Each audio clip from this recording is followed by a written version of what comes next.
So our first question that we're going to look at, this is going to be probably the big one here, and we're going to have Larry. Larry, I'm going to ask you this one, and a lot of people say, "Well, I don't see God. Where is God? I don't see Him. I can't count to I can't see God. I can't look at Him. I can't. There's no evidence for God." And that's a big question that people have. What would you say to those people?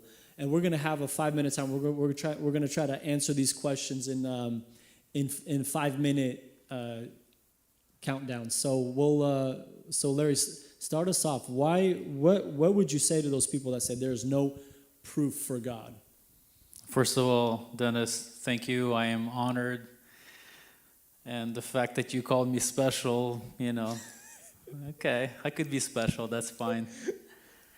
I'm truly honored, and I want to say thank you for doing this session, because I think questions are very important, and questions are always there. They're deep philosophical questions, and we as Christians, we cannot just have shallow answers to these deep theological questions. Which are not only important, I think they're, if I could use the word, detrimental, for our eternity. The way you live now is, if you want to be apart from God now, you're going to be apart from God in eternity. And so, oh my goodness, I got 5 minutes. So I really appreciate that you're doing this. Since I got 5 minutes, let's get into it. So, William Lane Craig, Christian philosopher, has a simple argument for this case, which I really like. He calls it the Kalam cosmological argument. It goes like this. And this is in regards to the existence of God, remember. Whatever begins to exist, number one, whatever begins to exist has a cause. The universe began to exist. That's number two. Number three, therefore, the universe has a cause.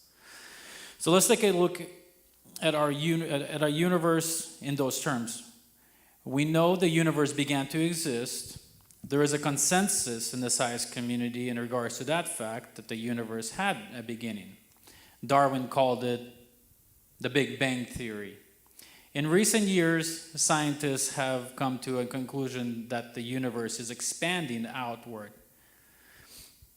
Therefore, it started out at a singular point and is expanding outward from that point of origin. In fact, the rate of expansion had been set from the beginning at the precise rate. Otherwise, it would either implode or explode. I'd rather not find out.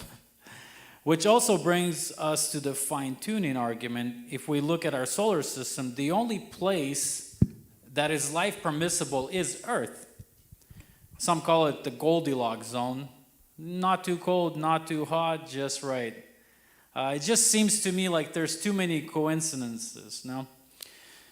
Therefore, the right inference, right, looking at all the evidence, the right inference to draw from this concise evidence is the universe had a cause. That begs a question: what caused the universe to come into existence? Can the universe cause itself to exist? Could my phone or iPad cause themselves to exist? Possible, but not probable. Maybe if we give it enough time, these things come into existence, I guess, some would say. Again, not probable. So in regards to a cause, right? What kind of features should the cause of the universe have? First, we got to examine and take a look. What does our universe consist of? Our universe consists of matter, material things, and also we're limited by time. Time didn't come into existence until the universe came into existence. Therefore, the cause has to be immaterial, not temporal, basically not made of stuff and outside of time. The cause has to be intelligent, and it also must have a mind to choose to create freely. Let's make this more personal. I mean, take a look at humans. We have a material and an immaterial aspect to ourselves. Humans consist of a body and a soul or mind. The material and immaterial in the case. The body can be weighed, measured, but the soul cannot be seen or measured. Yet, we do have evidence of the existence of the soul. What evidence might you say? They are called Ndes, or near-death experience, in which a person is declared medically dead, but when resuscitated, I was going to say resurrected, but when resuscitated, can recall a vivid memory of being outside of their body and what they witnessed at that period of time. That's a dilemma for naturalists who claim that our body and material is all there is. So if we have a soul, and the soul is immaterial, and it seems to extend beyond time, as you could be outside of your body for a period of time when your time on earth is past, so you're in a different realm at that point. So it's kind of looking like whatever caused the soul is kind of looking like the Creator itself. So at that point, our soul is related to the Creator somehow. I'm going to leave it there and we'll come back to it, right? I mean, no, we can talk about that. We can talk about this question of, so the proof for God is the fact that we have a soul, we have a conscience, right? And this conscience is who put that in us? How was that, right? Like, how did we get that? How were we able to have a moral understanding, right? I mean, that's a very good argument, I would say, for God. Like, nature can't put that in us, right? Animals, if you have like a lion and he's chasing down like a gazelle, and the gazelle trips and and it hurts his knee, the lion's not going to be like, oh man, I'm sorry for your knee, like, I feel bad, here, let me take you to the doctor, we should check that out. No, he's gonna pounce on the thing. But humans, we have a conscience. We have something in us that, a morality that is different than that of animals. And it's a good point. How did that come into us? Where did we get that from? Yeah, morality, and I guess you could point to the problem of evil as well, is something that everybody's got a problem with.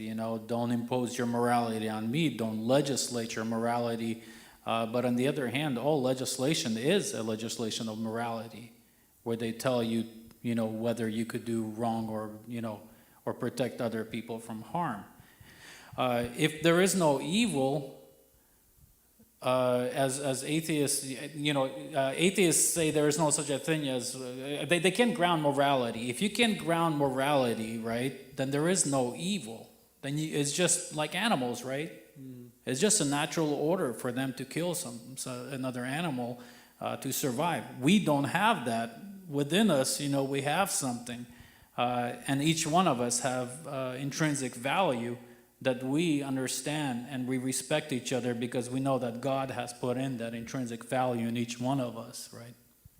Yeah, would you guys like to add anything to that? Your thoughts?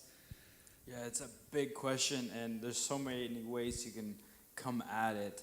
I think when you just use the term evidence, there's so many different things. In a court case, there's a lot of different types of evidence. There's witnesses, there's the things they found on the murder scene or crime scene or whatever, and all of that is substantial or there's different qualities. There's certain things that have more value than others in court cases. And in our pursuit to find evidence for God, there is a lot of places you can look. And even look in, one of them is, hey, everything is so finely tuned, our universe. Look at biology into a cell. You can go to the smallest point to the biggest point, and you see that, man, everything is so important, everything is so fine-tuned that has to have some kind of a designer or a mind. You have Fibonacci sequence where you have this golden ratio in all of creation that kind of links it all to one designer, one mind, which is interesting. But I could add a lot of things, but that's just a few things off the top of my head.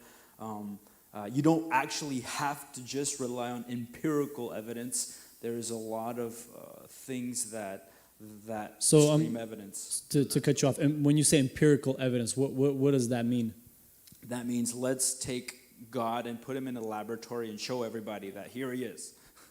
That's empirical evidence. I think atheists are the ones demanding, because they say everything has to be rational, everything has to be provable, everything has to be scientific. And not all evidence has to be scientific. There's a lot of great evidence outside of science that is still evidence that proves God's existence.